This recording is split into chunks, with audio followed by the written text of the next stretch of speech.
The views and opinions of the hosts and guests of this program are of their own and not a reflection of Milwaukee Black Media or 1017 The Truth. Good afternoon, Milwaukee. You're tuned in to The Lunch Break on 1017 The Truth, where everything is an option on the menu. And one thing about me, I'm a tough cookie, but I know what I can't do, and I'm not suffering. All right, I fought my whole life. I'm all right. Excuse me, Cletus. Hoppo, who this man? Yeah, I wasn't doing it. So I was like, I'm not paying $1,000 to sleep on somebody's couch.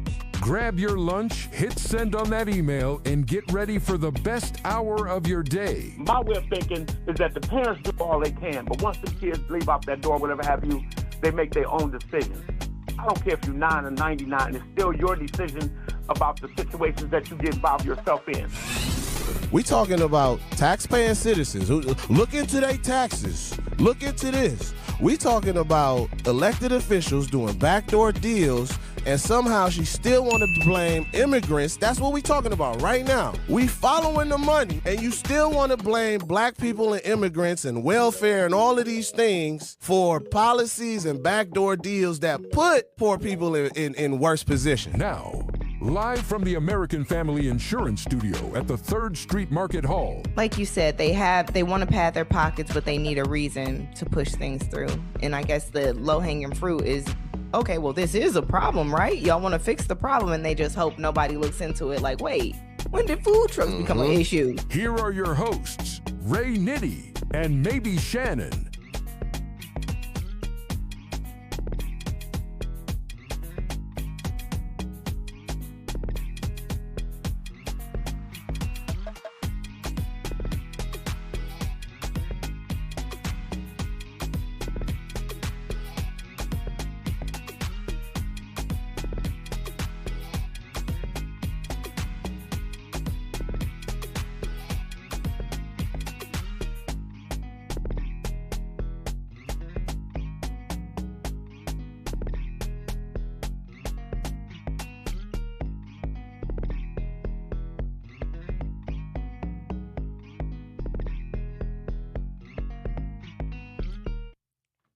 What's up, Milwaukee? You are listening to The Lunch Break with Ray Nitty and maybe Shannon. My co-host, Ray Nitty, will be back soon. But until then, y'all got me and Brother Z. He's holding it down on the production and sound. And we are live from the American Family Studio in the beautiful 3rd Street Market Hall.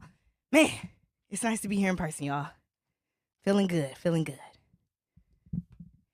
So, make sure you follow me on all platforms. I'm Maybe Shannon, and you can find me at Maybe Shannon across all platforms, MaybesShannon.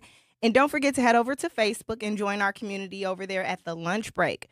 We're growing over there, okay, y'all? We are growing, and that's where we keep the conversation going. So make sure you follow us on Facebook. Get in contact with us. And if you want to add to our conversation, make sure you call us. We are at 833-212-1017. You can text us too, but we want to hear from you. Again, that number is 833-212-1017. And also, head over to YouTube, where you can watch us live in the studio, and you can join our cousins in the chat, man. Listen, our cousins be live. They be having a good time. All right, so make sure you guys join us on YouTube. Listen, search 101.7 The Truth. That's on YouTube, so you can join the conversation. You can watch me live in the studio. Hang out with me. All right? Cousins, how are y'all doing today? Man, we had an eventful weekend. It's a lot to unpack about the weekend, but we going to get into that a little later, okay? And let me thank y'all in advance for hanging out with me, okay? We are on the lunch break from 12 to 2 today, so make sure you guys lock in. All right? This is my first show by my lonesome, so we got a lot on my plate today. So, listen, I'm going to give y'all a little rundown. We're going to start with my weekend recap, okay?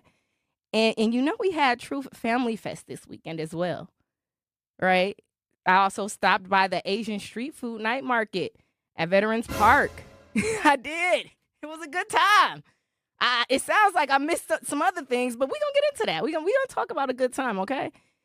Yeah, and we're going to talk about some other adventures I had this weekend, but we're going to get into that later, like I said.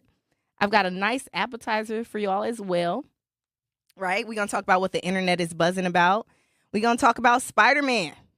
Spider-Man put hands and feet on a Nazi this weekend. I know y'all seen the video. If not, we gonna talk about it. I'm gonna give y'all a good description of it.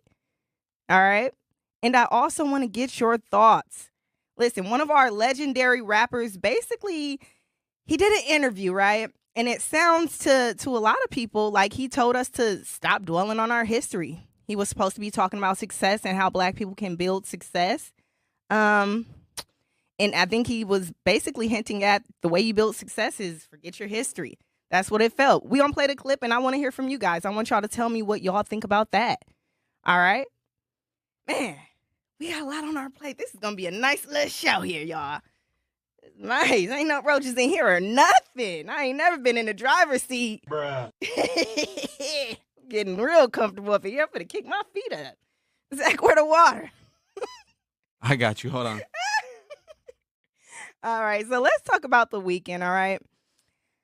I'm not gonna lie, I was a little nervous. When I got in, when I landed, it was raining like crazy.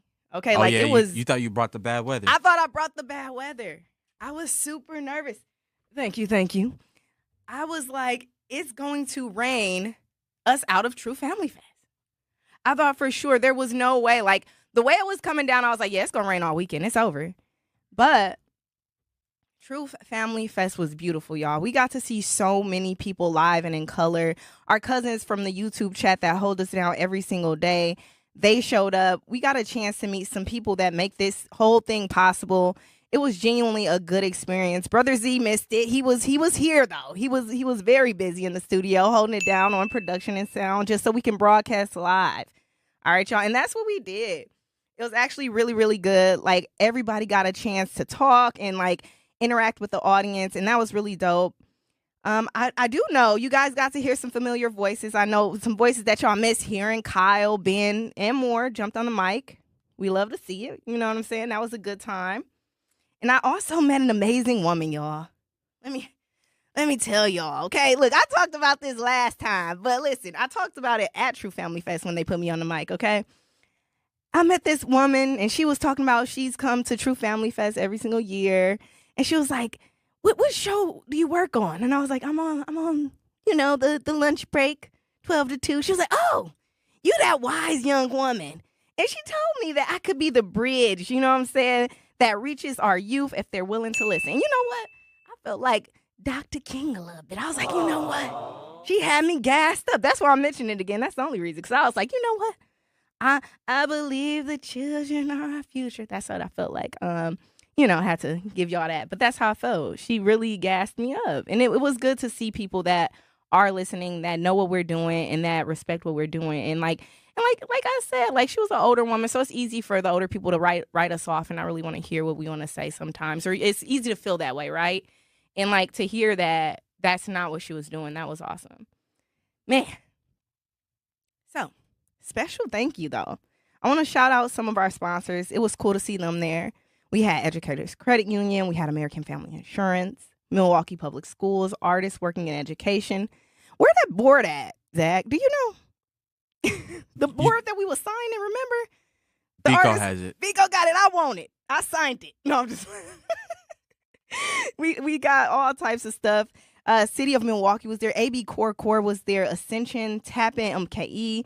Shout out to our vendors. And, like, those artists really showed up and showed out. I'm not lying. Like, it was so dope to see some of these Milwaukee artists in person and hear them. Like, just raw talent. Like, it's really cool to see that out in the wild. Like, you see them on Instagram, you see them on Facebook, but to see them in person perform, like, it was amazing. Emmett James is cold, ain't he? Man, Emmett James is cold. Like, every single artist that we had, like, I really was amazed by them. Like, they showed out and they had such confidence. And, you know, I like to consider myself a little older. I think I'm really. I'm like, the kids was doing good. They in their early 20s. Now that I'm in my 30s, I think I'm grown now. So I'll be like, damn, you know, to be young and full of life. Like, it's so cool to see people show up and show off their talents with such confidence and, like, such joy in their eyes because they love what they're doing, man. Yeah, so got to see that. And then also I went to visit my grandma. I visited my grandma this weekend. She's been in the hospital for about a week. When I got into town, she had already been moved to the rehabilitation type center. And you know, they just want to make sure she good before she head home. But I visited grandma and she did tell me I put on some weight.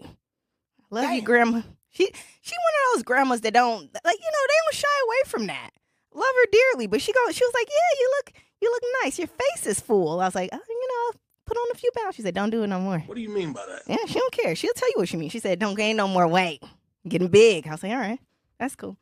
She also complained about the not getting enough attention, but she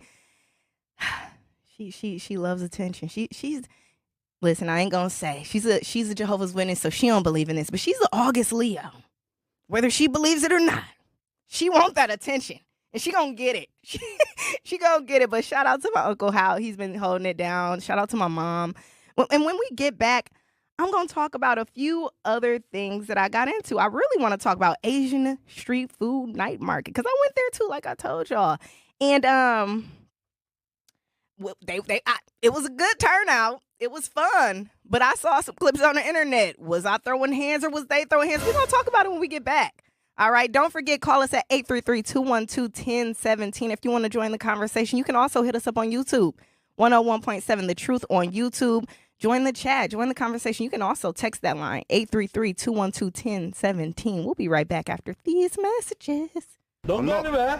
Milwaukee, can you still afford to keep your lights on? Bills are up, shut-off notices are up. People are choosing between the electric bill and groceries. And now, We Energies wants to build giant data centers and then send the bill to us. Low-income, moderate-income families and renters, seniors on fixed income. If you're against paying for someone else's power, if you want the power, you pay for the power. Tell the Public Service Commission. Comment now or come speak at Marquette the first week of September. Go to walnutway.org. Oh, man.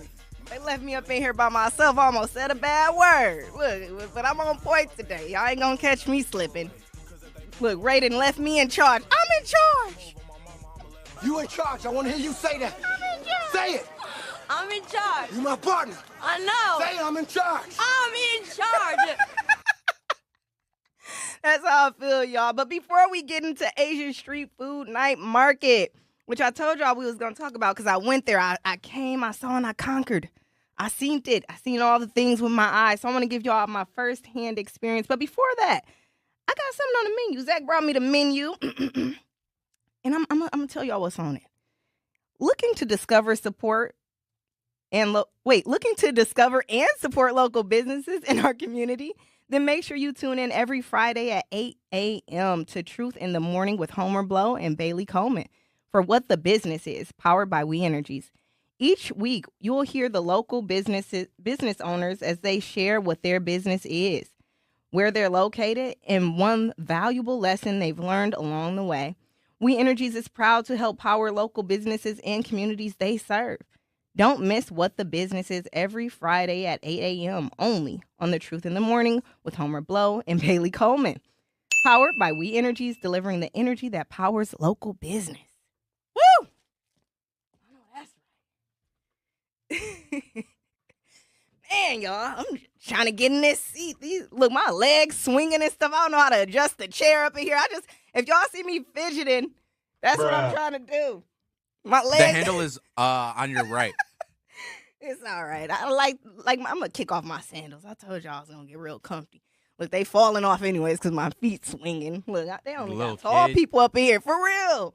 Feet ain't even touching the bar that your feet supposed to sit on. But anywho, goodness, they gotta have to. How short are you? I'm okay now. All right, it's all about the heart. It's not about the height. Dang it. Really? Yeah. All right. So. Oh my God.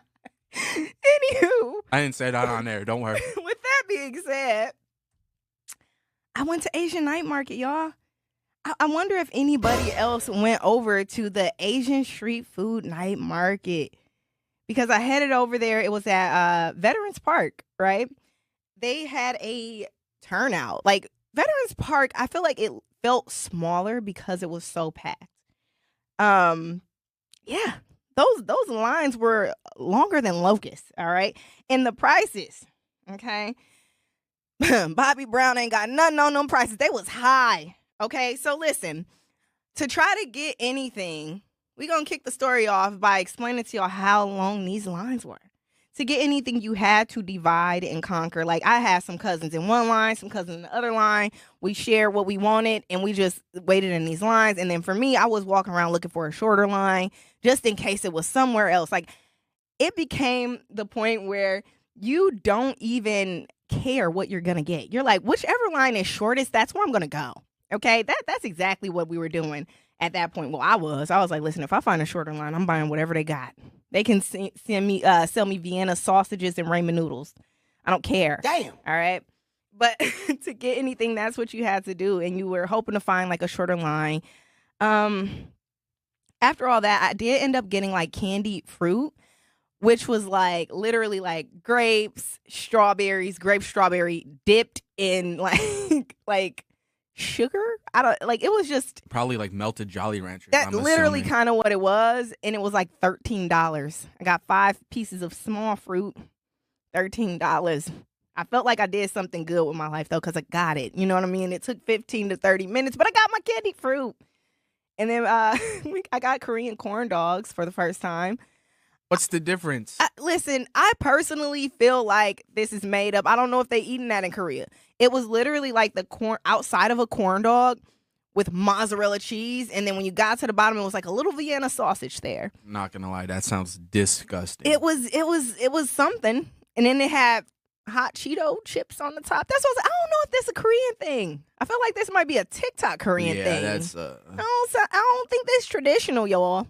But hey, I got it. I was happy I got something. Like, it was a lot.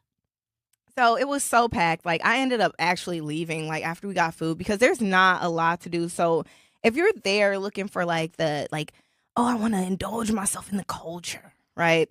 You it ain't gonna be too much indulging going on. It's just a bunch of long lines to get TikTok food. That's what I thought. I feel like maybe the real food like had longer lines, and that's why I ended up where I was. But yeah. So that's what happened. Ended up leaving. There's not much entertainment going on. They had one entertainment stage where like people were performing. I think they could just perform randomly, right? And that was okay. But we left. But it looks like after leaving, a little drama kicked off. I wasn't in it, y'all. Like I said, I'll let y'all know when we got back that if I was in it or not. I don't think I was in it. But there was a little disruption, and a video started circulating on Facebook showing that fights was breaking out. We do have the videos. We do have the video, and Zach is playing it right now. So if you're available, go over to YouTube. You can check out the video of what went down. You can check out what went down at the market. They was getting down. Them brothers was fast as lightning. So yeah, man, they was getting active. And look, I don't know why people act like Milwaukee problems only belong to one community. I genuinely feel like all these communities got their own mess going on. As we see, look, they quick to be like, when the black people show up, stuff start going down. That's how they act. They be like, oh, the black people came to Asian Fest, now it's a fight. But as you see in these videos, the black people was bystanders. They just was eating they Korean corn dogs and they overpriced fruit. That's what we was doing. We was like, this ain't got nothing to do with us. But we will watch. We will observe. Mandated reporters. They record, they post online, and they keep it moving. We was doing all right. Okay? We didn't jump in. We was minding our business, all right? And it was a nice amount of black people in there trying to check out the vibes, get some food, and enjoy the culture. But like I said, every group has its own mess going on. Look at it. They was getting down. And it got me thinking, like, as much mess that goes on Milwaukee's north side, all the grief that, like, black people get when we show up to these events, or, like, they act like we show up to the event and there goes the neighborhood. I will say, I grew up on the north side, born and raised. Through and through. Straight off of Congress. 51st to be specific. That street y'all keep rolling down when y'all on a high-speed chase. Yeah, that one. Born and raised there. I stayed there until I moved. Right? And I will say I went to Congress Elementary. The very first kid that I ever knew that had been shot was an Asian kid because his brother was in an Asian gang. He was like 10. Sounds pretty violent to me. And I'm like, bro, like, I went to a predominantly black school. I went to Congress, y'all. Y'all know what Congress is. I went to Congress Elementary. So, it's so, like, it's not very diverse. But the only kid that got shot, he was Asian. The first shootout I ever witnessed live and in living color, y'all, was at Ning Park. Me and my mom, we went to Wendy's. We was like, we gonna eat our Wendy's in the park. We gonna have a little mother-daughter time. Some Asians jump out the car. They was chasing each other around the park. They was, N-word, F-you, N-word. We looking around like, where the N-words at? Where they at? No, it was them. Oh. They were talking about each other. Oh. They were talking about each other. Then they pulled out a gun and started shooting at each other. I was like, Mom, I think it's time to go. I was really young then. So like I said, every community has its issues, but too often the black community's mess is what gets highlighted, it gets repeated and pushed out the hardest. Sometimes, a lot of times, by people outside of our community. Yeah. Like, it's too much. Like, I feel like we also push out our own BS, right? But then for some reason, people is obsessed with our BS. You know what I'm saying? Like, our stuff spreads so much because not only are we pushing it, but other people from outside our community are pushing it too. That's weird activity. It's weird activity, but they love it. They love that. Listen, they love us. And I guess it makes me wonder, why is it that our mess is what's being pushed out? Because like I said, all of the festivals this year seem to have a little commotion. But something like you would think, right? Like, oh, Asian festival, it's going to be so peaceful. And they was throwing hands and feet. They was getting down in them videos. And there's multiple videos. It wasn't just one fight. It wasn't. Yeah, let me pull up this other one, matter of fact. Right. Brother Z going to pull up another clip for us. Because it wasn't just one fight. Which is crazy to me. It's one of those things where it really makes you think, why is it that we push this narrative that, oh, it's only the North Siders, it's only the black people in Milwaukee, they're the problem. You hear that too much. Brother Z got the video clip over there. But yeah, that's just what's on my mind today. It was definitely a good time. I had fun at Asian Fest. Like I said, it was something to experience. A lot of things are something to experience. Would I pay $13 for 5 pieces of fruit on a stick again? Probably not. But I feel like they didn't have the price up either. So did they do that on purpose? Yeah, because I waited 30 minutes in a line. Of course, I'm going to give you my money for whatever you got. They could have gave me a cup and 1 grape. And I would have been like, you know what? I waited for this. I'm going to pay for it. That's what I would have did. So they knew. But yeah, when we get back, Zach going to play that clip for us. And we're going to move along. And we're going to I'm going to play it as we going out because I don't know if there's cussing. You already go. He going to play the clip right now as we go out into our break. Make sure you give us a call at 833-212-1017 if you want to share any thoughts, views, or opinions. We'll be right back after these messages. He said, here comes the big boss. Let's get it on. We took a bow and made a stand. Started swaying with the hand. Worldwide, bringing patients from sick to recovering, from emergency to aid, from crisis to care. This life-saving care is made possible by a global movement of supporters like you. Thank you.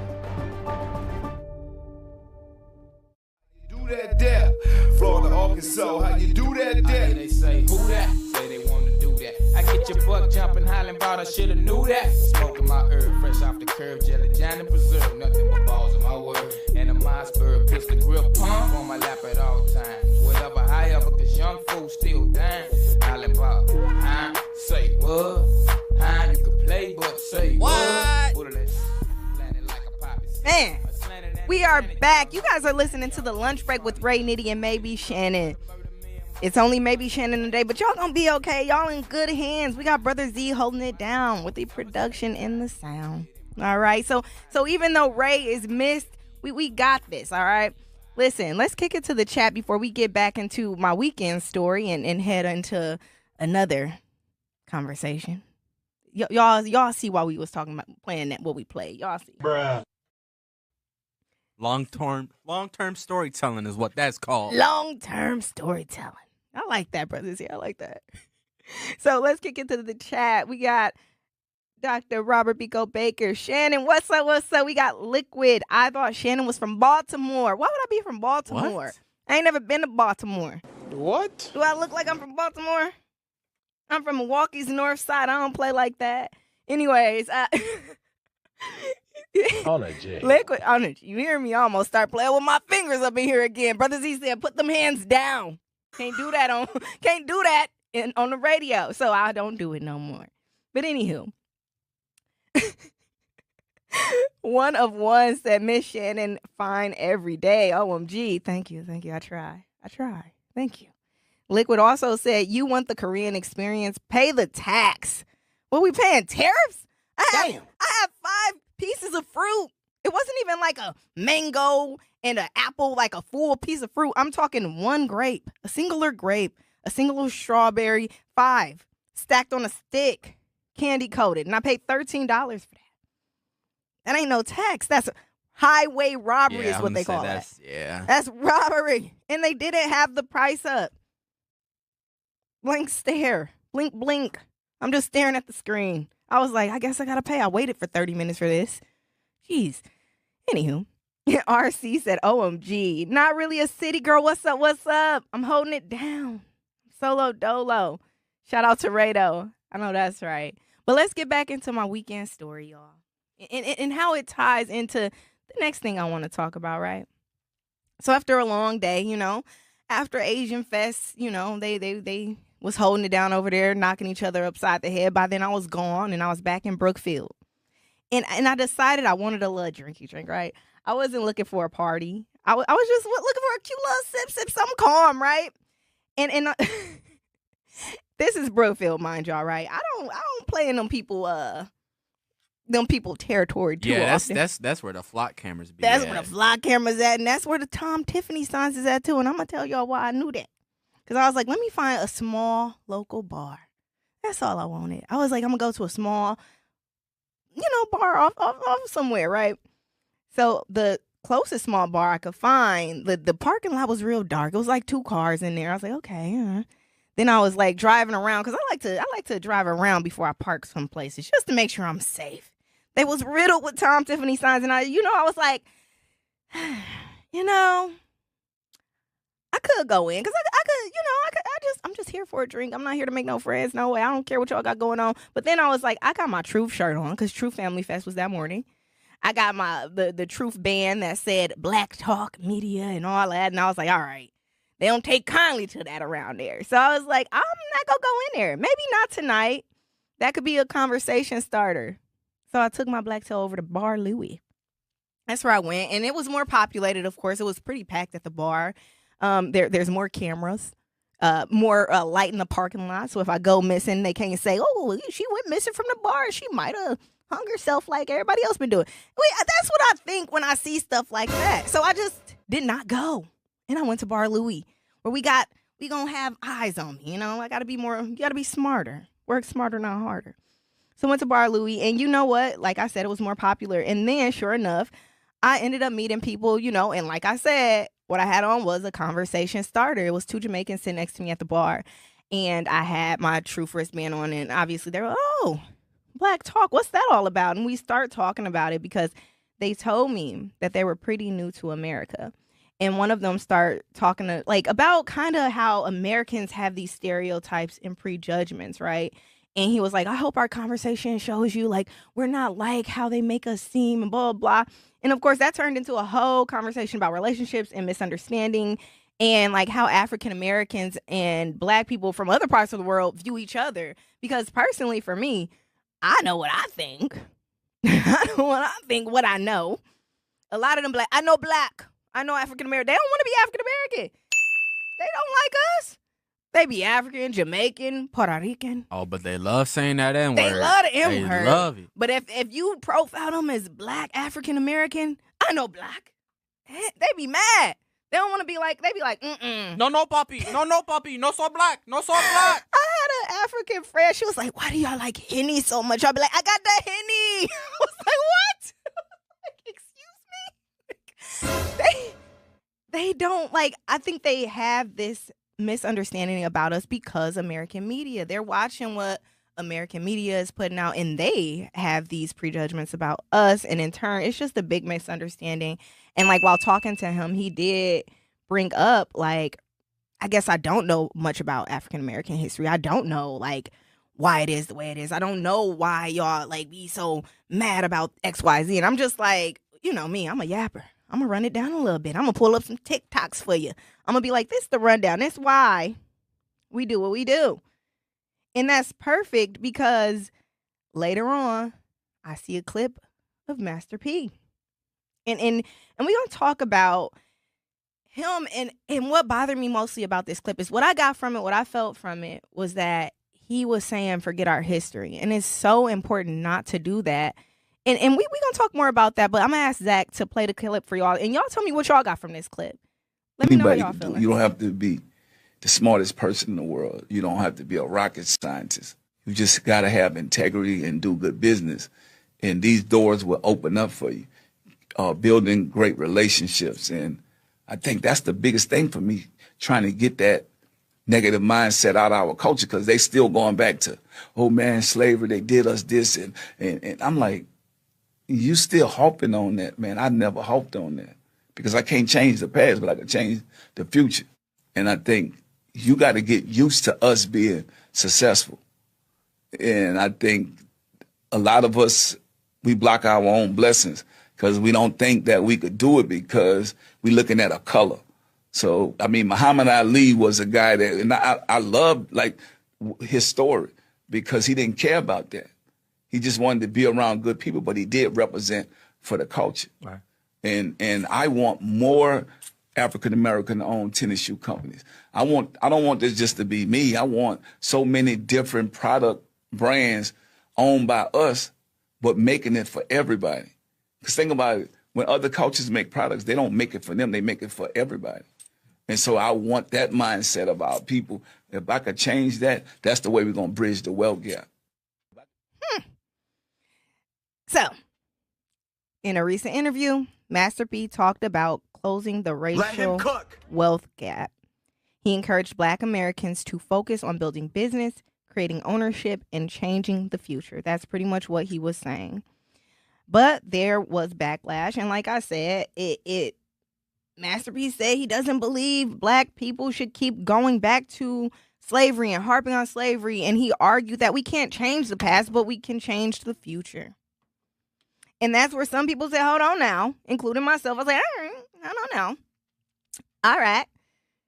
Critics are not necessarily arguing against entrepreneurship. Master P has spent decades preaching about ownership, financial literacy, economic empowerment. He built No Limit Records independently and turned it into a major entertainment empire, which salute for that, right? Love that. I love that for him. And yes, be successful, be financially literate, you know? But a lot of critics said there's a difference between refusing to let history control your future and telling people to just stop talking about it. Like when people say that, it genuinely bothers me. You know what I'm saying? Because slavery did not just leave behind memories. It was followed by Jim Crow, segregation, redlining, discriminatory housing policies, unequal access to education and employment, and barriers to business ownership and wealth accumulation. Those systems matter when we talk about the racial wealth gap. Look, I got a lot of rhyming words. You know what I'm saying? Those things matter. We can't just be like, stop talking about it. History is bound to repeat itself if you don't know what happened. That's all I'm saying. Like, yeah, build your wealth, pop your stuff. But what we ain't going to do is just tell us to stop talking about our history when it genuinely matters right now today. That's insane. It's probably easy for somebody that's seen millions and millions of dollars. Like, you know what? Forget it. Forget about it. But not for the regular, degular person. Not for us. Right? Federal Reserve data has shown a major gap in median family wealth between white and black families. That gap cannot be explained by individual efforts alone. It also reflects generations of unequal access to land, housing, credit, education, inheritance, and investments. All right? All right? The history of housing is especially important. For decades, government policy and private lending practices made it harder for black families to obtain mortgages, to buy homes in neighborhoods where property values later grew dramatically, right? You couldn't even buy a house where you knew you was going to make some money off of it. You don't get this one. You can get this hut over here that ain't going to be worth nothing tomorrow. That's what you can get. You don't get that. But we're going to get deeper into it after we come back from break. We got to head off to break. We'll be right back. Don't go anywhere. If you have questions, comments, or concerns, you can call me. 833-212-1017. I want to hear from y'all. You can text that line too, but I'd rather hear from you. Also, join us in the chat. We're on YouTube, 1017 The Truth on YouTube. Join the chat. Brought to you by Opportunity at Work and the Ad Council. Make them say,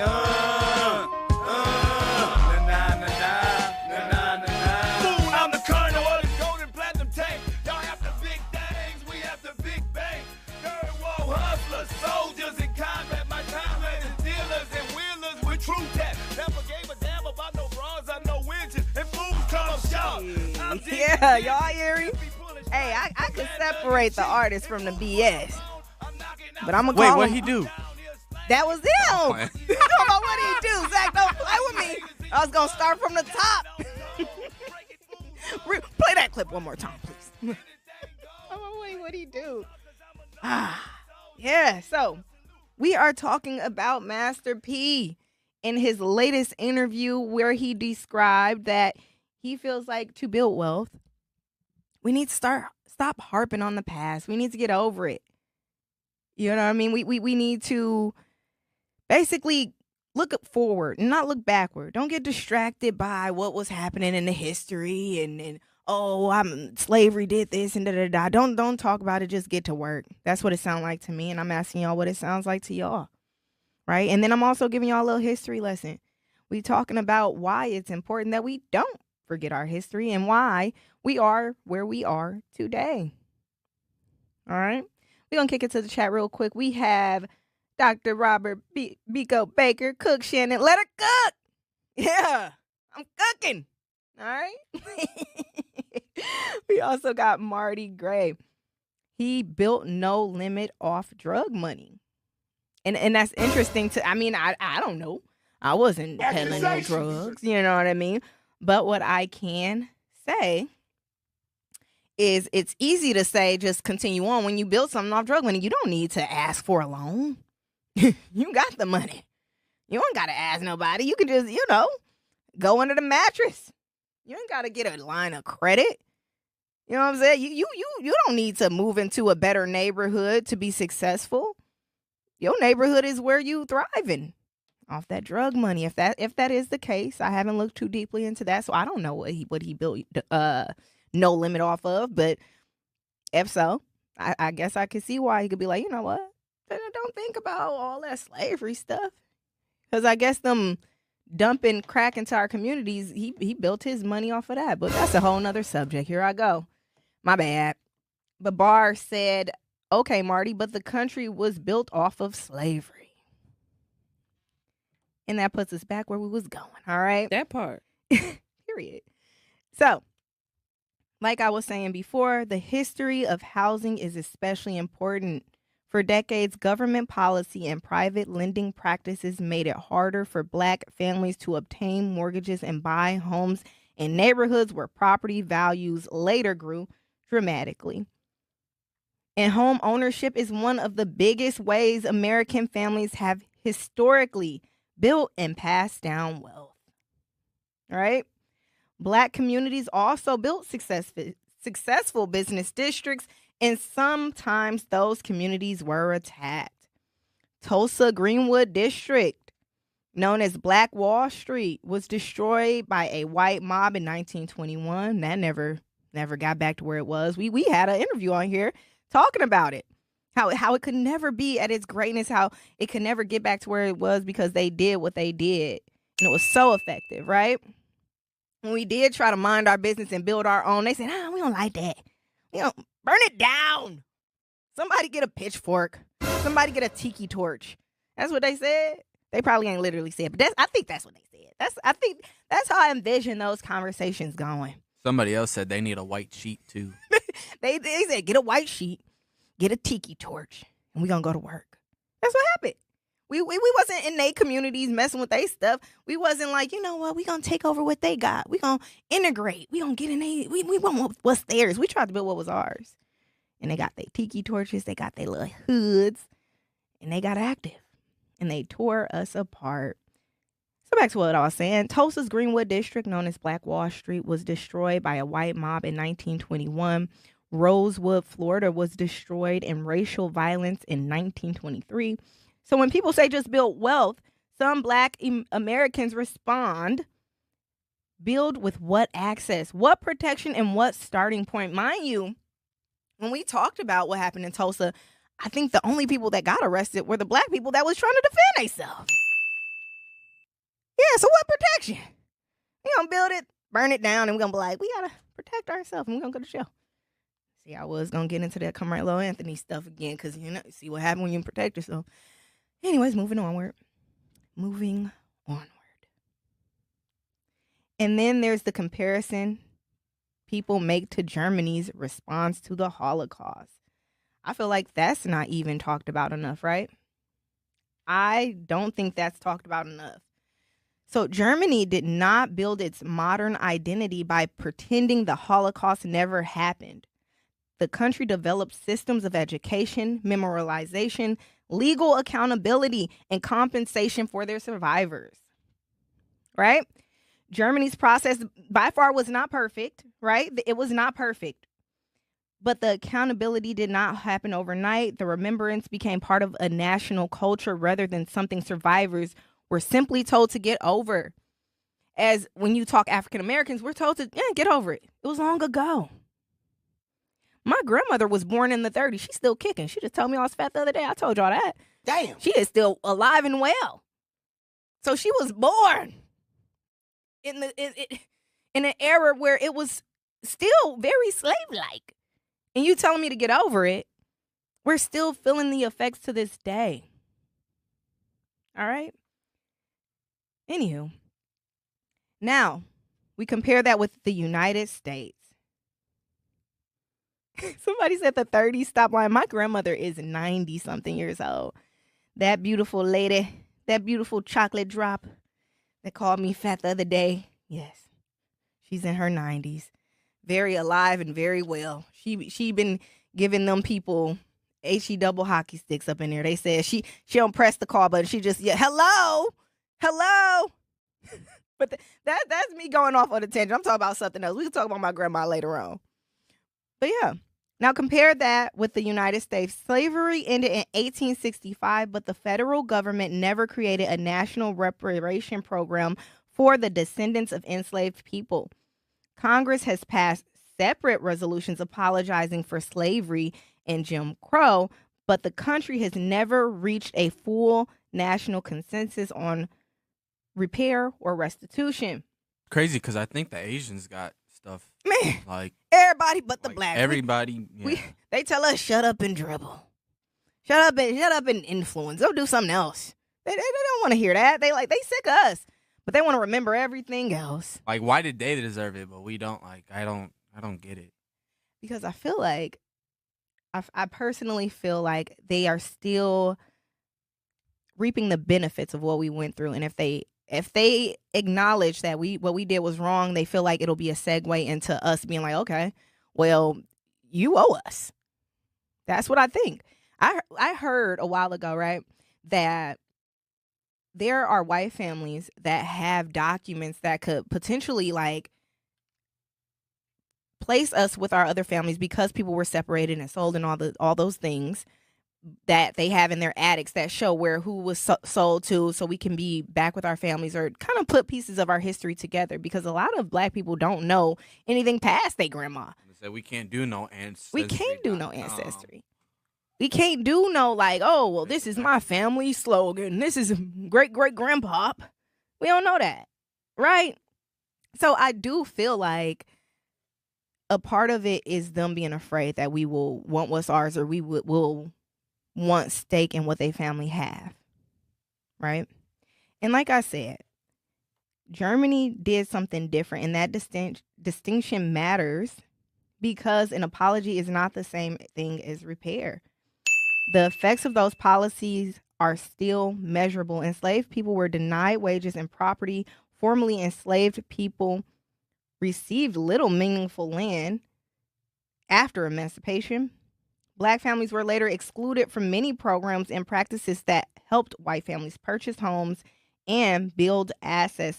So when Black Americans talk about slavery, Jim Crow, redlining, or racial violence, they are not necessarily refusing to move forward. They may be explaining why the starting line was never equal. And this is where I think both sides of the conversation can exist at the same time. Master P has a point when he says constantly looking backward cannot be the only strategy. He's correct. That can't be our only strategy, but I do feel like we can't erase our history or act like that's okay, because that's what people want us to do. Just forget about our history, and that's my bad. The other takeaway though is like to not cater to just Black people with whatever your business is. Like cater it to everybody. Right.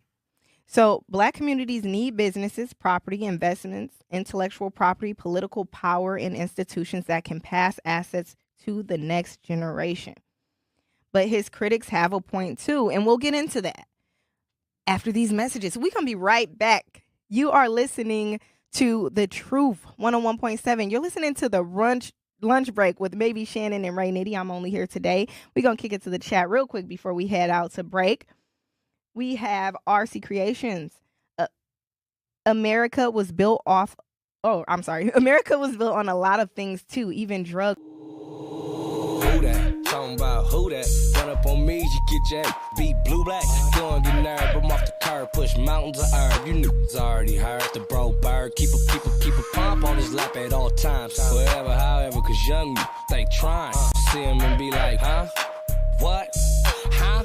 Give a like what? Blow my weed, smash the gas, hop up in my lane. Should be looking way different through these $1,000 frames. You guys are back live with the lunch break crew. Part two. We are in hour 2. Man, where did the time go, y'all? I'm gonna just stay here. Y'all have to put me out because I'm in charge, all right? Ah, dang it. But Brother Z brought me something on the menu, and I want to share it with y'all, all right? A huge thank you to everyone who came out and supported True Family Fest 2026.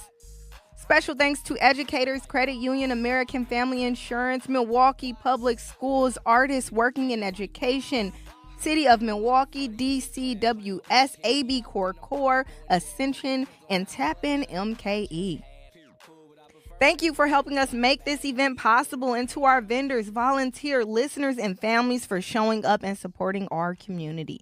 From all of us at 101.7 The Truth, thank you. Thank you, Milwaukee. Man, that was good. But we was digging into something better. I'm going to call that meat and potatoes. We was getting into it. All right. You hear me? Listen, so we were talking about Master P in his most recent interview where he talked about building success and believing that you can't build success by looking back at our history and harping on slavery.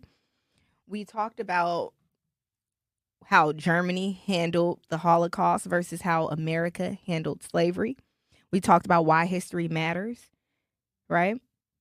We talked about how we understand what he meant. But we also want to get into why the critics have a point too. And I know Brother Z brought up a good point when he said, I wonder why they don't want to pretty much acknowledge this happened and this still affects us to this day. Because like I said, I think it's still happening and we still have byproducts of what happened. And that's why they can't admit it, because they still doing it. They still eating off of what they did. I remember there was an episode. I don't know if any of you guys watched Atlanta with Childish Gambino, but there was an episode that basically, like, if they did acknowledge it and give reparations, where they would come from and like how it would come from like the families that pretty much profited off of the backs of slavery. And like, it's some people that are like, yeah, it makes sense. But then people losing so much that they were used to having, they were committing suicide and all this crazy stuff. But it's a good episode. If you guys watch it, you'll see why I'm referencing it. So shout out to Atlanta. Make sure you guys watch that. All right. But let's get into why his critics have a point too. You cannot fully understand today's wealth gap without understanding the history that helped create it.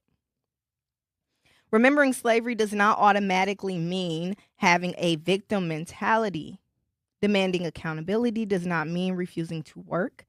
And wanting economic empowerment does not require pretending that the past has no connection to the present. Okay?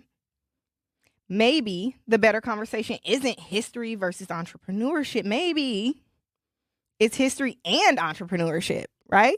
Because you got to know your history to know where you're going. That's why you got so many people stuck, because you know something ain't right, but you don't know what's right. You don't know what's wrong. You know what I'm saying? So it's important for us to know our history so we can avoid the same hiccups that we've had in the past. It's important to know so we don't get got the same way that we had in the past. If we don't know our history, if we don't know where we came from, if we don't know how we ended up in this place as is, we can't get out of this place. So, like I said, maybe the better conversation is history and entrepreneurship. Robert Land said, you talking that talk, Shannon. Thank you, Robert. Thank you. Let me get back in it. Now, what happened? Understand how it still know what happened, right? And understand how it still affects the present. Demand honest acknowledgement and meaningful repair. Then use that knowledge to build something your children and grandchildren can inherit. Because remembering the past and building the future do not have to be opposites. So, cousins, here's the question, y'all. Should Black Americans be told to stop talking about slavery and focus only on building wealth? Or do we believe America should fully acknowledge slavery, Jim Crow, discriminatory practices and policies that helped create today's wealth gap before asking us to simply move on? What y'all think? Like I said, it's a lot. It's a lot to unpack there. We can't just look at that clip and be like, you know what? Mr. Master P had a point there, right? Look, some of the comments, they calling him Master P now. And he tried to come back. He tried to come back and be like, well, that ain't really what I was saying. But it's very important. People with a platform, with a voice, talk about those things with a lot of thoughtfulness. It's very important that you watch what you say, because I feel like somebody that's been rich for a long time, it's very easy to forget, right? It's easy to forget like the leverage that you hold. You know what I mean? Like, it's one of those things where it's like you just say things and you later on you're like, oh, well, like, this is what I meant. No, say what you mean and mean what you say. Say it right now. Say it right then and there. They calling them Massa P. M-A-S-S-A, y'all. But are we really expecting him to be politically correct? Hey, if he gonna go as far as I think, like, first of all, he was talking business. I think it was a Forbes interview. He's talking business and telling us, stop harping on slavery. Don't even bring it up. That's what I think. If you haven't really thought deeply about something as fragile as that, even when like I was talking to these guys at Bar Louie, I was like, this is a conversation for when I'm sober, but we can get into it a little bit. Because I got some things to say, because I'm a yap no matter what. But I was like, we really got to dig into this when we sober, because I can only tell you so much right now in a bar. He's like, tell me, educate me. Let me know about African American. I'm like, those are the worst ones. Yeah, and it's like, dude, people, like, the fact that people really think we were slaves and then we weren't. They're like, you know what? My bad, everybody. Oopsie daisy. Y'all can go find your families after I raped your kids and your husband and your wife. Tore them apart. Cut some stuff off. This is a sold them. Did this and that. Slavery's over. Well, I don't feel no way. No hard feelings. Go do you. after they had to fight to not be looked at as pets, basically. We were property. We wasn't their friend helping them build something. And then after that, when they was like giving us money, it wasn't nearly enough. Like when they were paying us for our services, and then we didn't have the education, so we didn't know that we were getting got. Like, yeah, if you work 1,000,000 hours, I'll pay you $10. You might get an acre. Them people was working till they died. If we being for real, a lot of them people that were trying to do the right thing and like, you know what, I'm gonna work and they gonna actually look out for me. Working day and night. I remember my grandma telling me she remembers her dad used to yell in his sleep like he was working like the cattle. Like he used to like have dreams about that. Oh, like having nightmares or something? Yeah, or just like well, talking in his sleep? Talking in his sleep because he worked so much. He would be like, how they would like man the cattle. He was like yelling those commands and yelling work stuff. And it's like, that's how much they work, these people. I'm not gonna lie, I have a confession. Oh goodness, what's the confession? It's been a while, but there's been times where I've woken myself up out of my sleep because I've been screaming like, go to break. Exactly. Like, break. That's break. how much you work. So it's that's crazy. So when that you say think that. about it, that's how much they was working in them fields. Like when you do something so repetitively and so often, that's like all you think. You can't even escape from it in your sleep. That's crazy. Crazy work. But after this break, y'all, I want to talk about Target's Halloween costume backlash. This was all over the place. Target is once again facing some criticism from parts of the Black community. We can talk about why they were facing it before. We can talk about all the things. But now, you know, Halloween coming up, they facing it once again. And I'm going to tell y'all why I think they keep falling into these these situations. Okay. Resources for housing support and where children are given more chances to reach their full potential. Community is where we find our strength and where we share our hope. United is the way. Visit unitedway.org. Okay, let's get it. Okay, let's get it. 21. All them boys tell it, man, don't put that on my city. Hold on, let me get it. I'm in a bulletproof black truck, I president it.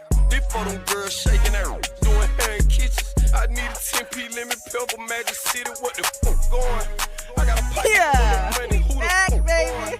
I got a phone full of hitters who get slept on. We are back. You guys are listening to The Lunch Break. Yeah, what's on the menu today, man? We are listening to The Lunch Break. We are live. You're listening to 101.7 The Truth. Shout out to the chat. One of one. Robert Lance, Aaron is in the chat. He said Shannon is in the stew. What's good, Black people? Man, we getting into some meat and potatoes, y'all. We cooking over here. We cooking. Look, he done gave me the mic and I done took off. We definitely, we already got into Asian Fest. We recapped my weekend. We talked about how I went to Bar Louie because I was discouraged. I saw too many Tom Tiffany signs at the first spot I wanted to go to. Couldn't do that. But then we also talked about how I got into a conversation about African-American history at Bar Louie. We talked about Master P and how in his latest interview, he pretty much said that Black people need to focus on success and forget our history. We talked about that. We played the clip. But now we want to kick it off to something else that's been pretty hot. A hot conversation, okay? That is taken off. I've seen people talk about it all day yesterday. I feel like we the first people live on the air to talk about it. I do feel like we the first to talk about this, right? Target Halloween costume backlash. All right. So Target is once again facing criticism from parts of our Black community. And this time it is over a Halloween costume that many people say disturbingly looks similar to a racist blackface minstrel imagery. All right. And this is important to talk about because we was just supposed to be boycotting that place. People still up in there giving money. I done seen a few videos on the internet of people being harassed, and they like, I knew I shouldn't have been in there. That's what I get for sneaking off in Target. This is what I get. So we once again, Target is back back in the headlines, and the controversy centers around a children's glows under black like circus clown costume. The name too much. Y'all know y'all up to no good. And it's from Target online. So after the images of the costume circulated online, critics pointed to the dark face covering and exaggerated facial features and said the design evoked historical characters that were used to demean black people. Yeah. So we seen this Halloween costume. We were like, that looks suspicious. That reminds us of something, right? So here's the bigger issue for some black customers. This isn't happening out of happen chance, okay? This isn't just happening out of nowhere because Target has already have a complicated relationship with us in the black community. Because following the murder of George Floyd, the racial justice protest of 2020, Target publicly committed billions of dollars toward black-owned businesses and expanded diversity and inclusion initiatives. They was like, we got y'all back. We got you. We're going to put billions into this. Don't y'all worry. That's what they said to us. They said they got our back. But in 2025, remember they started doing a DEI cutbacks, and Trump was like, we ain't got to do that no more. They said, cool. They was like, you know what? We ain't like y'all no way. Anyways, in 2025, Target announced that it was rolling back major portions of the diversity and equity inclusion efforts. So they took they word back. They was like, never mind. Right? That decision sparked backlash and helped fuel boycott efforts.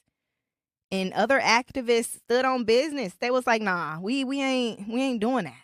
We y'all literally promised us billions. Y'all promised to make us feel equal. And in 2025, look, got a hair in my face. When we ain't have to. They said, never mind.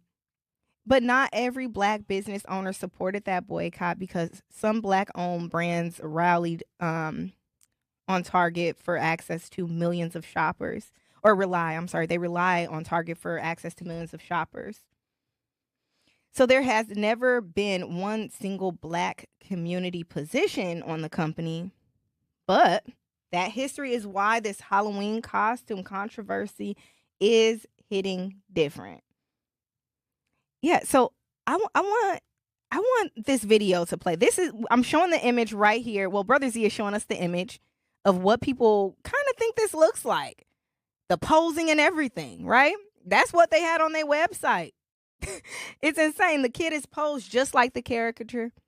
And I'm gonna play this clip that I found online, and I thought it was really good because it's two white people from a white person, but it's actually good for us as well because, like we said before, we have a lot of people that think we should forget our history, and she gives a little bit of a history lesson. So go ahead, play that clip for us, Brother Z. Clown, what's the problem? Target put this children's Halloween costume on its website, and black users on Threads immediately recognized the imagery as reminiscent of historic minstrel caricatures. Cue white people in their comments saying, I just see a clown. So white person to white person. Let's dive into why that reaction just makes you look like kind of a clown. Let's start with minstrel shows. These were wildly popular 19th century performances where white actors would darken their faces and perform exaggerated racist caricatures of black people, portraying them as lazy, ignorant, hypersexual, any of the racist stereotypes that are still prevalent today. What's interesting is that minstrel shows were particularly popular among working class white audiences. By creating a degrading racist caricature of blackness, it gave white people who lacked wealth or social status a sense of racial belonging, racial superiority, regardless regardless of class lines. And we still see that mentality reflected in today's politics, but I digress. One of the most famous characters to emerge from these shows was Jim Crow, a character created in the 1830s by white performer Thomas Dartmouth Rice. He's often known as the father of American minstrelsy. The character of Jim Crow embodied the visual tropes we see over and over again in blackface imagery. Exaggerated facial features like enormous mouths and smiles, prominent teeth and lips, and exaggerated body movements and poses. After the Civil War, black performers also participated in minstrel shows, as they were one of the few avenues into theater and economic opportunity. Black performers also wore blackface, and they performed the same exaggerated racial stereotypes. That's how powerful this imagery became. These racist images and caricatures were a visual language representing blackness in American pop culture for centuries. Now, we're skipping a lot here because this is short-form video content, but this brings us back to Target. When looking at this image, black people do not have the privilege of simply seeing a clown. They're recognizing a visual language that has been used to caricature black people for generations. And we know that Target has spent the past couple years retreating from its DEI initiatives. DEI was never about racial hiring quotas. It's about having people with different lived experiences and cultural knowledge in the room when something like this is being approved who can say, hey,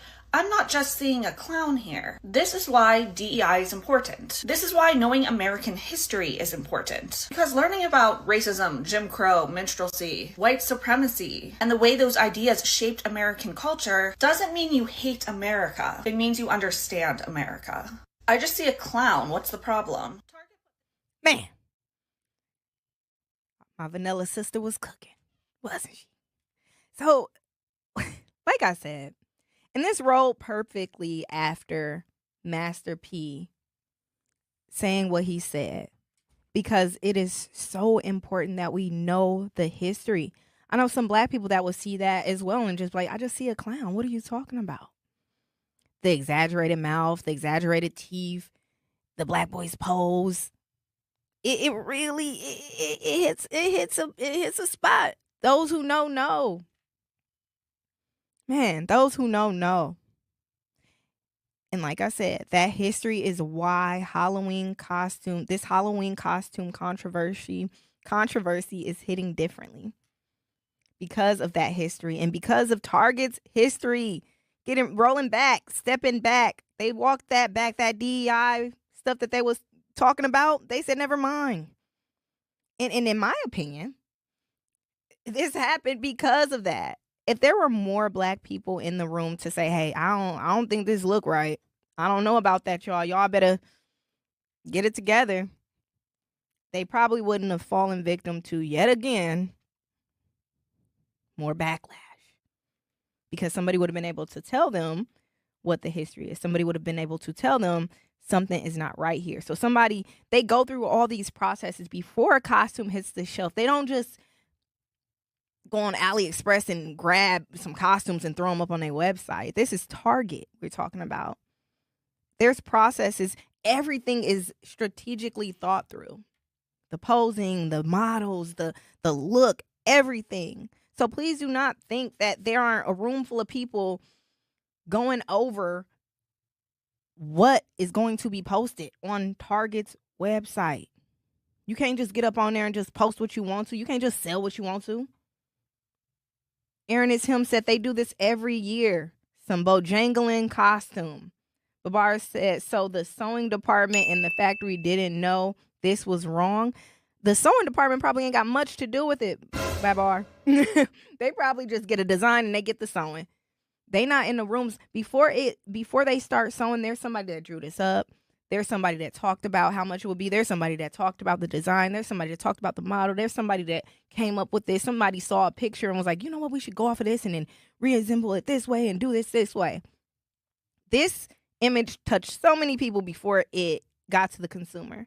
That's the point I'm making. And if they hadn't walked back that DEI stuff, maybe somebody in the room would have been like, yeah, y'all might want to look at some history stuff. Maybe that ain't the best idea. Right? And there is no evidence that I've seen establishing that Target intentionally designed the costume as blackface. There's no evidence, obviously, but if you know, you know. We know what it looks like. And you know what the problem is? Like I said, when you don't have these people in the rooms, there's people that probably have put this stuff out there and just thought it wasn't a big deal. Like when you think of like AliExpress, when you think of like these Asian companies, I've seen a few times that they'll do something and they'll apologize just because they was like, oh, I just thought it was American. I thought Americans just thought this was funny. And they'll say something racist and they just don't know.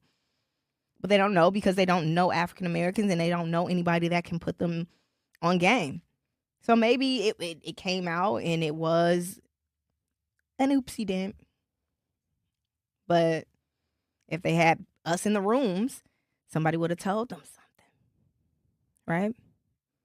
The question critics are asking is, how did something that many people believe resembles a historically racist character make it through the design and approval process, merchandising process, especially after everything has happened between Target and Black customers?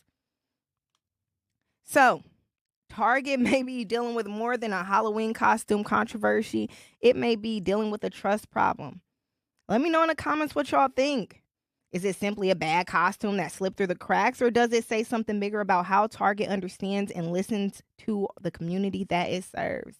Give me a call. We at 833-212-1017. You can text that line too, or you can join us on the chat. We're on YouTube. 101.7 The Truth. Again, that number, 833-212-1017. We're going to head to break, but we're going to be back. Then we're going to get into somebody passed away yesterday, and whoopsie daisy.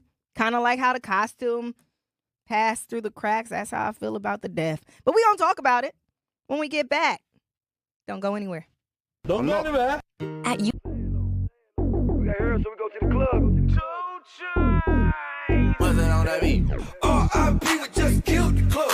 Drake Patron out the bottle, almost killed the thug. Right now I'm so can't feel the drug. Too many haters in the air, I don't feel the love. Look, R.I.P. Yeah, R.I.P. Yeah, R.I.P. Yeah, R.I.P. What? R.I.P. we just killed the club. Yeah, R.I.P. to the head, let's kill the thug. I'm in a brand new drop top Rory 3-3. We are back. You guys are listening to the lunch break on 101.7 The Truth. You are listening to Maybe Shannon. Normally, Ray Nitty is here, but he is neither here nor there. He's in Poland, having a good time without us. He done left me and Zach in charge. We holding it down. Brother Z got the production and the sound, and we doing big things over here, man. You in charge. I want to hear you say that. Say it. I'm in charge. You my partner. I know. Say it. I'm in charge. I'm in charge. That clip gets me going. It reminds me I'm in charge. Man, y'all, we talked about a lot today. We talked about Master P and his secret to success. He said, forget the past and focus on the future. Get your bag. We also talked a little bit about some costume drama that is happening with Target. And we also left off with the question, what do y'all think? Do y'all think that it was simply a bad costume that slipped through the cracks? Or does Target have a bigger issue and they just don't understand the community that they are serving? We talked about how they promised us billions of dollars and all this DEI stuff, and they was going to support us. They had our back, and then they walked it back, and now this stuff is happening. We talked about it. We also talked a little bit about my weekend. We talked about Asian Fest. We had a good time. But before I left off, I said we're going to talk about somebody that passed away yesterday and why I don't care. Whoop-dee-doo. I feel how Target feel about that costume. Oopsie daisy. Let's get into it. A major update in the Sonia Massey case. Sean Grayson, the former Illinois sheriff deputy and the one that was convicted of killing Sonia Massey, has died in prison at 32, according to reports. You know, and sometimes it's like he's not taking up tax money. Good for him. When I first saw that, I thought they got him, but I saw it was related to something else. Yeah, I mean, they didn't come out with the official cause, so one could only dream that they that he went peacefully, right? But for anybody that needs a refresher, Sonia Massey was a 36-year-old Black mother of two who called 911 on July 6, 2024, because she believed someone might be outside of her home. She called the police. She needed help. Right? She called the police. She was asking for help. And Grayson showed up to her rescue with another deputy. They responded to her home. Body camera footage showed that the deputies inside Massey's home. It showed the deputies inside Massey's home. At one point, Massey was near a pot of hot water. Grayson told her to move the pot. Massey picked it up and said, "I rebuke you in the name of Jesus." Grayson then drew his weapon and threatened to shoot her. After telling her to move the pot, she moved the pot and he drew his weapon. Massey ducks under a counter and Grayson fired 3 shots. One struck her in the head and killed her. This mother called for help. The deputies arrived, helps on the scene. Then help got scared by a pot of water. Deputy was scared for his life because she had a pot of water. Wow, that's crazy. And then she ducked under the counter. So he ended up killing her. And Grayson argued that he believed Massey was about to throw this boiling water on him and that he acted in self-defense. Prosecutors argued that Massey was complying and that the shooting was unjustified. It sounds like she was complying to me. Sound like she moved the pot of hot water, ducked under the counter, and still was killed. She actually called the police for help. How many times are you going to hear that story over and over again? You calling for help, you end up dead. Oopsie. Oopsie daisy. I just a baby. That's kind of how they, oopsie. That's how they treat our lives. Didn't mean it. My bad.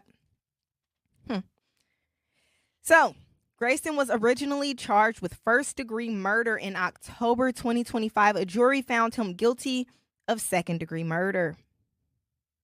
In January of 2026, a judge sentenced him to the maximum of 20 years in prison, followed by mandatory supervised release. Let's kick it to the chat. Somebody said, now the real prison sentence begins in HE double hockey sticks. Somebody else said, good riddance. It sounds like the community don't really care. That's why I said, whoopsie daisy, whoop-de-doo.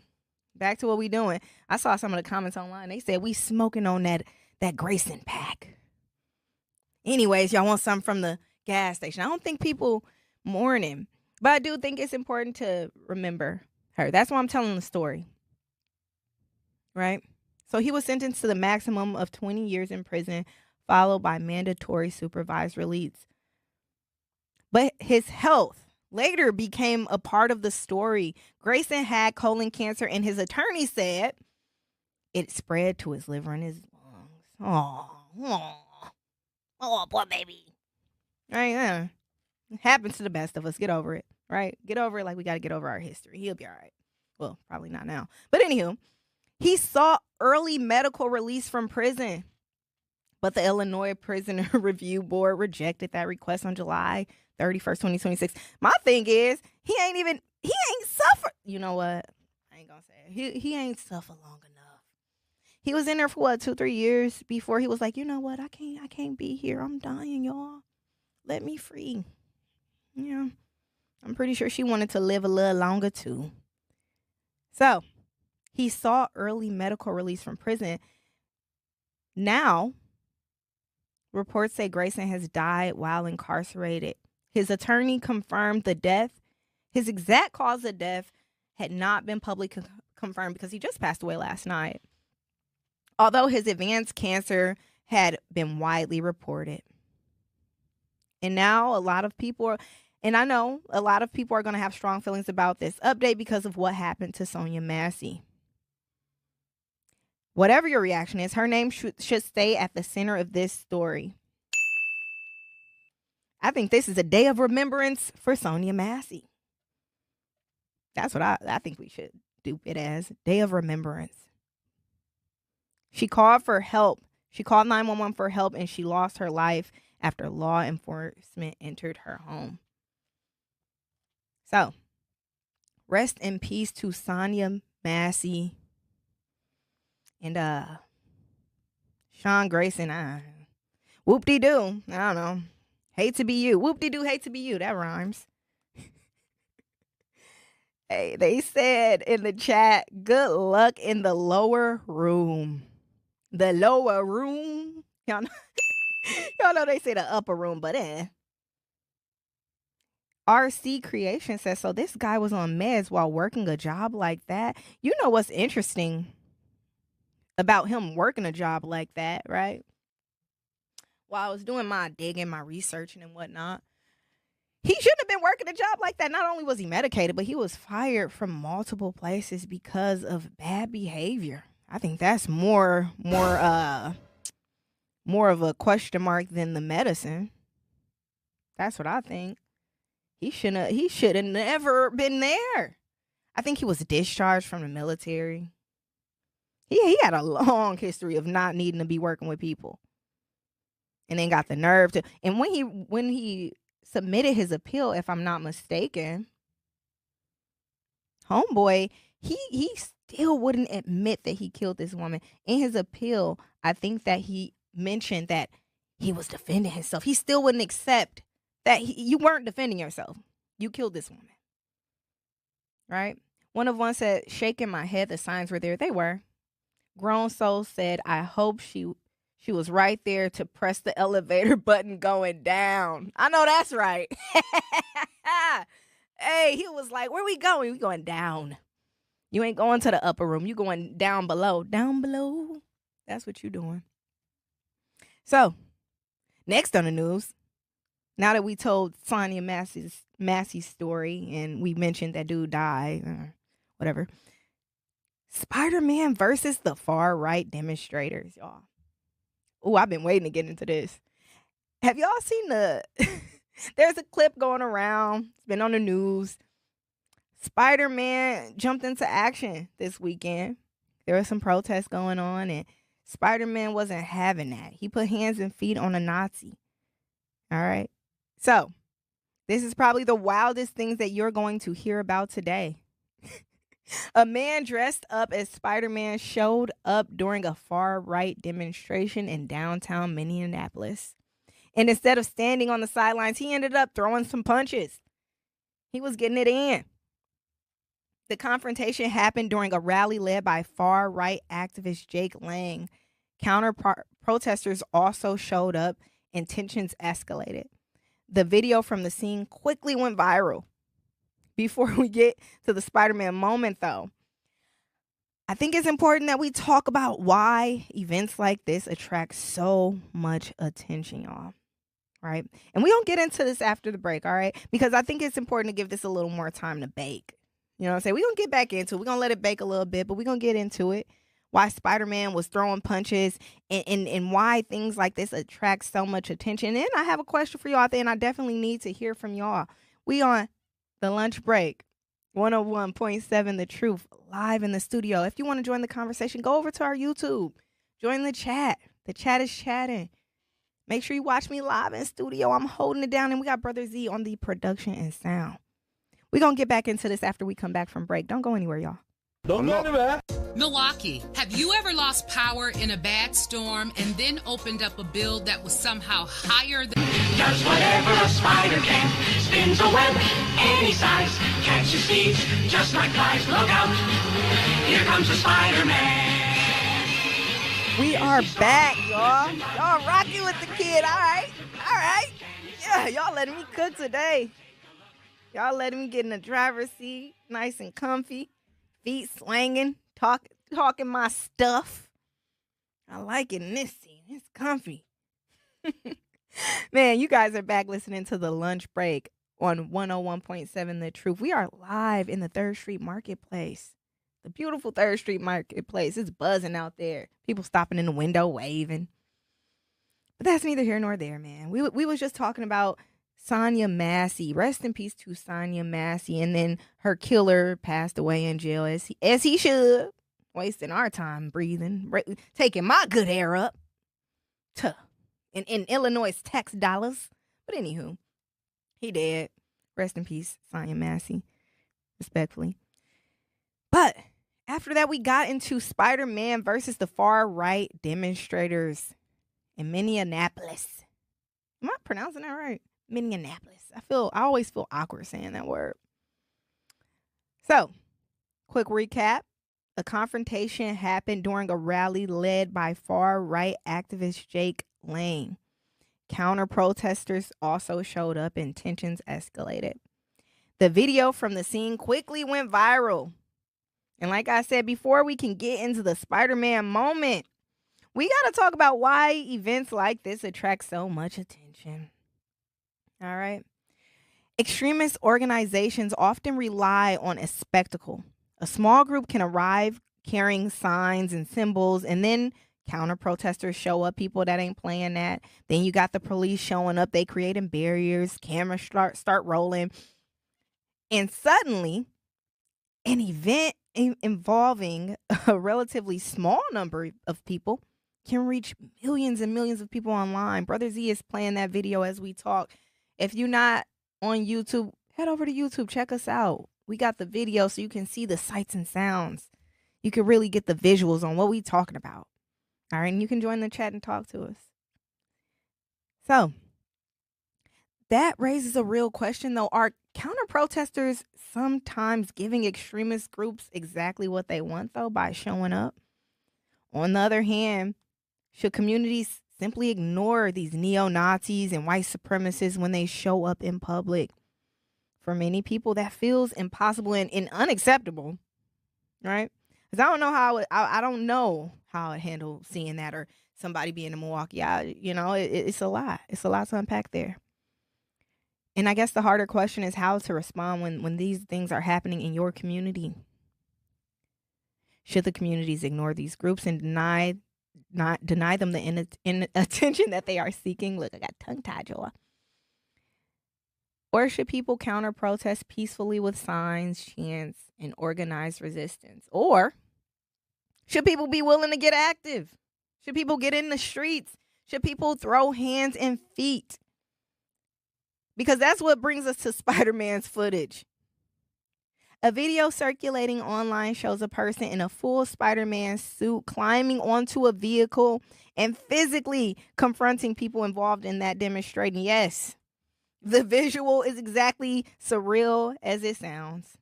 Yeah, it's just as crazy as it sounds. Yeah. White supremacists, counter-protesters, police trying to manage the crowd, and then Spider-Man comes flying into the scene. Social media had a field day. I know I saw him taking pictures before this with the protesters. Or the counter-protesters, let me be clear. He was chilling in the streets. People like, what is Spider-Man doing here?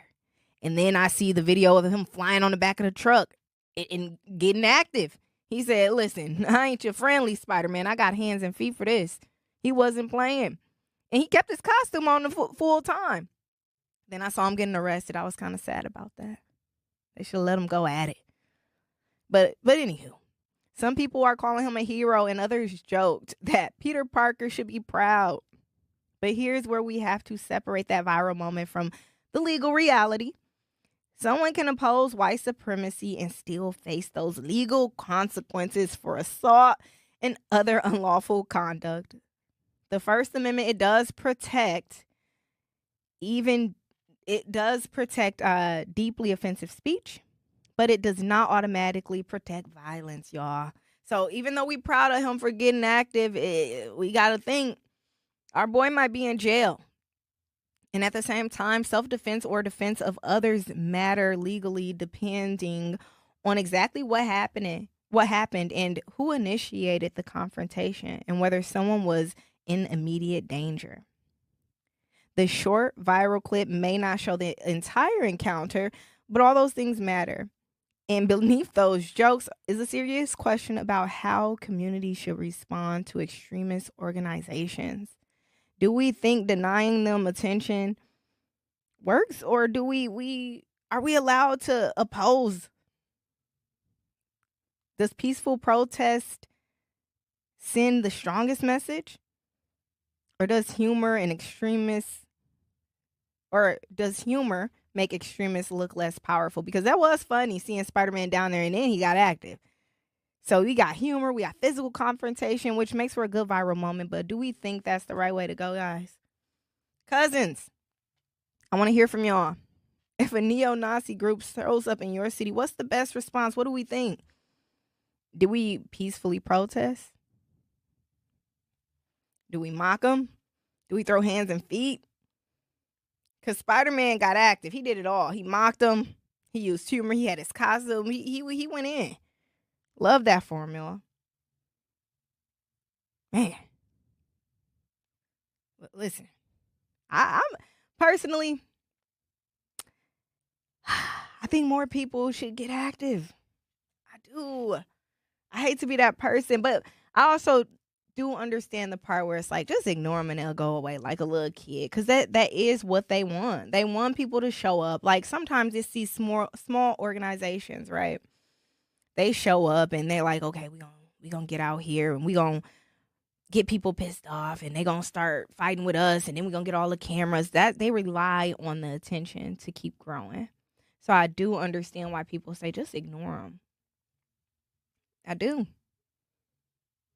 But I also I know how hard it can be to just ignore something like that and let people think that that's okay. I know how hard it can be to feel like, oh, they think they can come into our space and kind of bully us around. No, we gonna show them that y'all not welcome here. And I get it. But I also understand why people say ignore these people, because that's what they rely on. That's what they want. And sometimes they use those clips of people getting active and people getting a rise out of people, and they use it against us a lot of times. I feel like a lot of times they use those things against us, and we might feel good in the moment. We might feel good like, you know what? We did what had to be done. And like I said, watching that clip, I was proud of Spider-Man, even though he eventually got pushed and pulled off the little truck he just jumped on and started swinging on. He took a little tumble, went to jail. He had a rough go, but in the moment, it felt good. But like I said, I don't know if it's worth it. He gonna go to jail. He probably gonna get a nice little ticket. They probably take his costume. Man, rough. But like I said, the internet is talking about it because it's just so, and like I said, it's a spectacle. And they love to be like, oh, the lefts are crazy. They so crazy. Look at them. They dressing up as Spider-Man now. So it's just like, how do we deal with that? And I think that's a good question for us to sit on, man. But I also wanted to talk about Damon Darling and Walmart. If you've been on social media, you know who Damon Darling is, y'all. He is a social media influencer. And he recently got banned from Walmart. He got banned from Walmart, y'all. He is very viral. He has over 10 million followers, y'all. Very, very viral guy. He started off doing comedy and pranks and things of that nature. But since then, he's grown. In a viral social media person like himself, when he got a life ban, everybody was buzzing, right? So he has a massive following across all social media platforms, and the controversy starts because he recently posted a video from Walmart in Ohio where he was trying to buy groceries. What he does is he helps people out. He goes around and he offers help to the people. He asks if they want him to buy groceries or whatever, or he offers money, and like, some people, you get that reaction like, oh, get away from me. You know, he'll approach anybody, white, black, whatever. And more often than not, like the white people are like, no, because they think it's a prank. They think it's a scam or something. But he's actually buying groceries and doing good. But after he left that day, officers reportedly pulled him over and served him a lifetime ban in Walmart. Yeah. And naturally, the internet went crazy. People started saying, wait, Walmart banned him for buying other people's groceries. And some followers even started calling for a boycott of Walmart. They said, well, y'all ain't finna get him out of there. He's doing good. Why are y'all pushing him out, right? Walmart pushed back on that narrative. The company said that Darling was not banned because he was giving back or paying for people's groceries. Walmart said that the decision followed after repeated policy issues. And there's another piece of this story. Darling previously did film prank videos and comedy inside of Walmart stores. But those older videos of him were from years ago, and now he's doing good. Man. So here's the question. Did Walmart go too far by banning Damon Darling? They gave him a lifetime ban. We can get more into this tomorrow. I'm going to be back. We got Brother Z on production and sound. We can get more into that story, y'all. But it was nice rocking with y'all. Thank y'all for rocking with me. My name is Shannon, and these are my temptations. No, I'm just joking, y'all. I'll be back tomorrow. You are listening to The Lunch Break with Ray, Nitty, and maybe Shannon. I am holding it down today. Next up, we got The Grapevine with Homer Blow. Y'all don't want to miss this.